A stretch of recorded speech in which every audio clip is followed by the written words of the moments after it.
এই যে এই প্রোডাক্টগুলো মেয়াদ উত্তীর্ণ, এগুলো দেখেন, কোনোটা এমন হয়েছে 21 সালে চলে গিয়েছে, কোনোটা ফেব্রুয়ারি 23-এ চলে গিয়েছে। এই প্রোডাক্টগুলো মেয়াদ উত্তীর্ণ। 21 সালের ফেব্রুয়ারিতে মেয়াদ শেষ হয়েছে, আপনি ওর উপর স্টিকার লাগিয়ে দিয়ে 22 সালের ফেব্রুয়ারিতে আবার মেয়াদ দিয়েছে, আপনার কর্মচারী করেছে। এর রেসপন্সিবিলিটি কে নেবে? কাস্টমার নেবে। মেয়াদ শেষ হয়েছে 21 সালে, উপরে স্টিকার 23 সাল। এটা কি হওয়ার কথা বলেন? এটা তাহলে কি লেখা ছিল নিচে?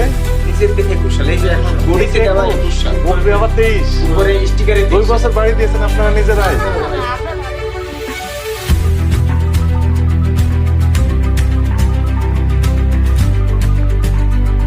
জিনিস আপনি চোখে লাগাবে বা ত্বকে লাগাই আমরা, সেই জিনিসটা কি মেয়াদ উত্তীর্ণ বিক্রি করা ঠিক? এটা তো ঠিক না। আপনাদের কি বলা ঠিক? এবং স্কিন তো, এবং আপনাদের যে জিনিসগুলো ম্যাক্সিমামে কি হয়, ফেসে লাগানো হয়, তাই না?